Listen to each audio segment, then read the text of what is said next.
Mr. President. Yesterday, the Jewish people marked the end of Passover. Passover is the holiday in which we celebrate our first step to nationhood, the exodus from slavery in Egypt and the beginning of our ancestors' journey to the land of Israel. The Jewish people set out for the Promised Land 3,500 years ago. On Passover, Jewish people around the globe gathered together at the Seder, our special holiday meal, to tell the story of our liberation. We remind ourselves of the suffering we endured, the generations-long hardships we survived on the road to salvation.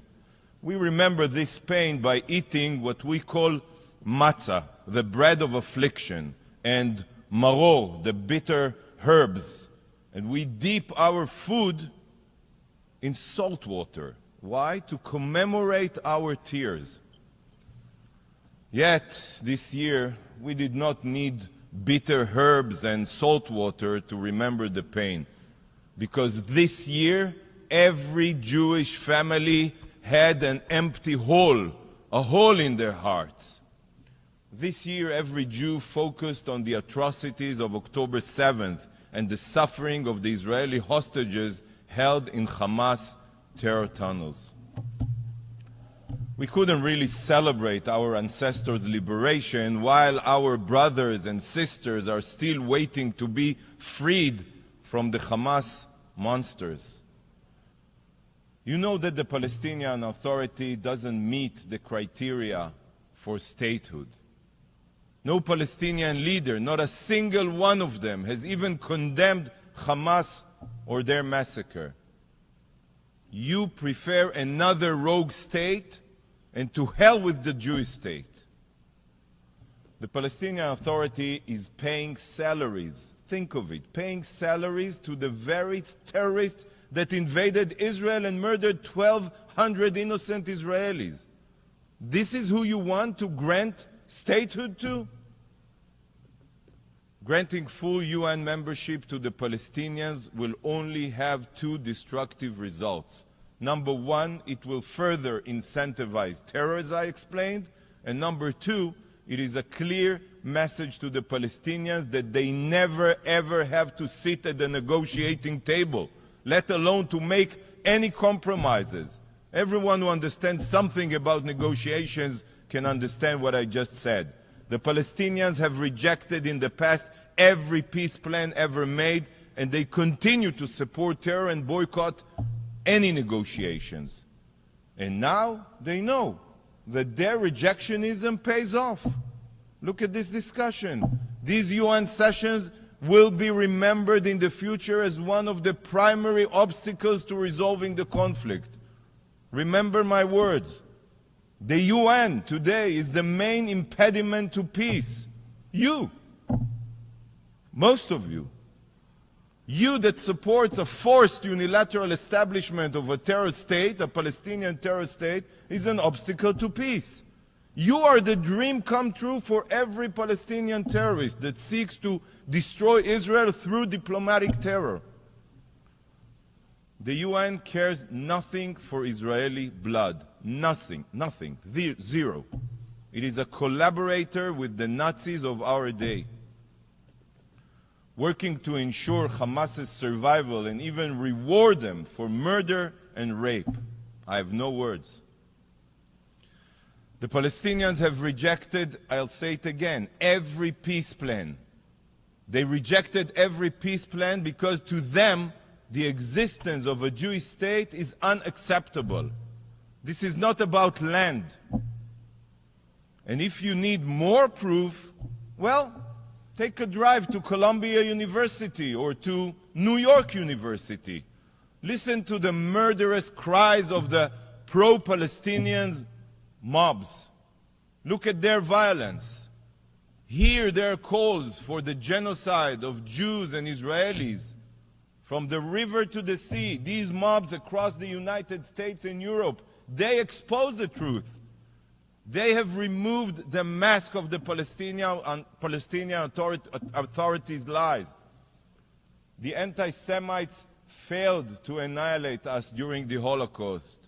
They failed in 1948, in 1967, and in 1973. But today, they are attempting again. This time not only through terror and war, like we've seen on October 7th, but also through UN weaponization and the exploitation of UN bodies. That's how they want to achieve their goal. The only solution for them is a single Palestinian state that is Judenrein, Jew-free, from the river to the sea, achieved through repeated October 7th against Israel and also against Jews.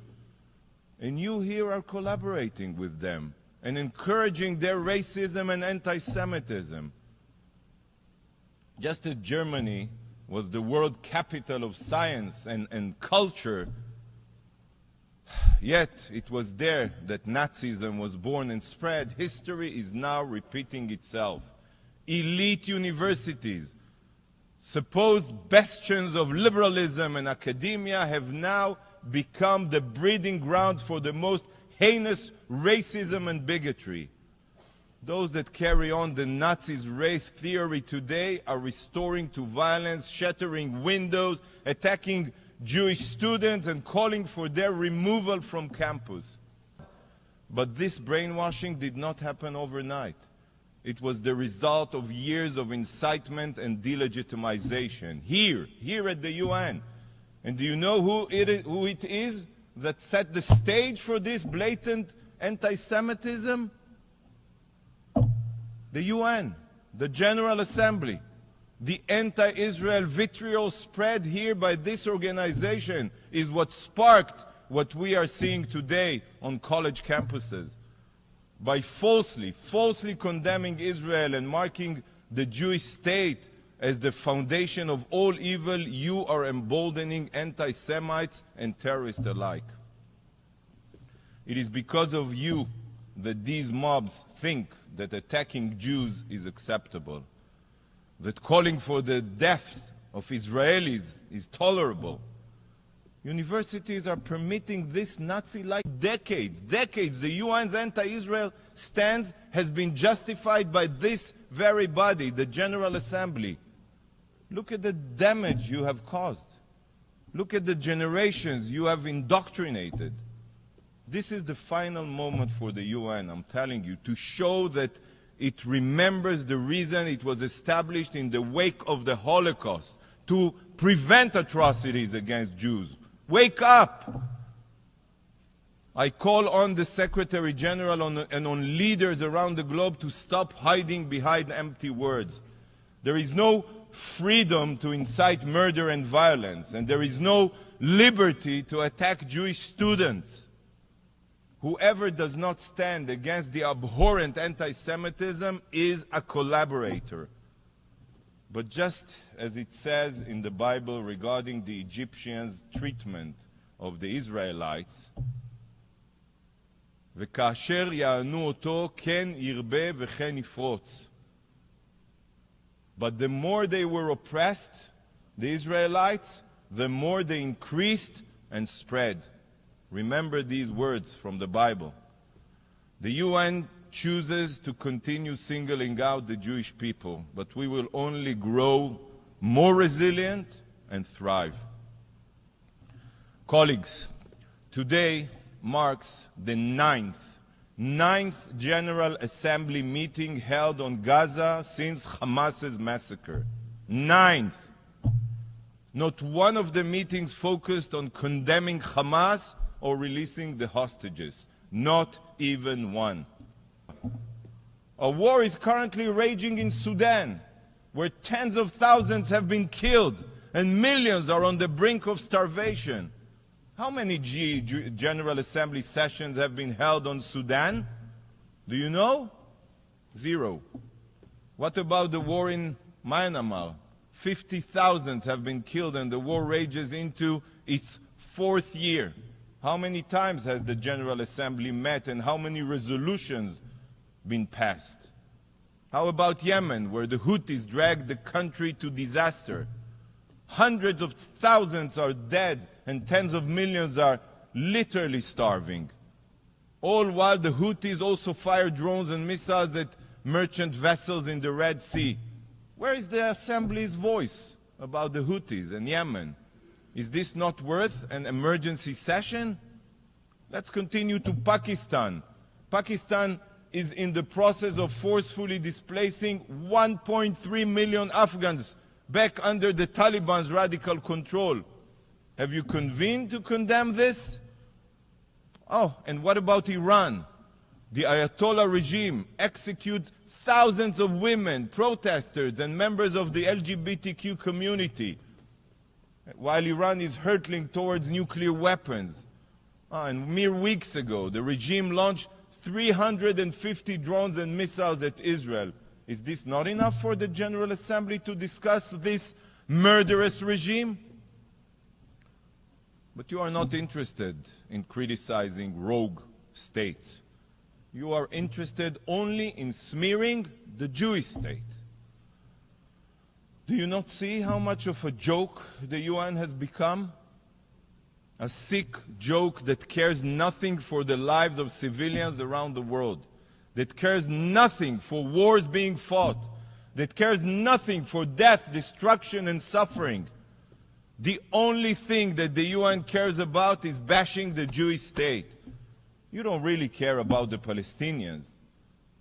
You don't care about the Palestinians in Lebanon that are living under a real apartheid regime, or Palestinians in Syria displaced or murdered by the Assad regime. Today the UN is a haven for terrorists, for tyrants, for dictators. A laundromat to whitewash their crimes while shifting the focus to the vibrant democracy of Israel. And the root of all the UN's evil is this very room, the General Assembly, with its political makeup. This is the body where human rights abusers have the same voice as law-abiding democracies. And it is in this hall, through distorted politics, that every body and role in the UN system is decided. This is the beating heart of the UN's impotence. It is multilateralism's original sin. Here, the General Assembly, it's only politics and interests that are behind who sits on the Security Council. This organization burns over $70 billion a year. And what conflicts have the UN resolved? Which human rights violations has it ended? Almost zero.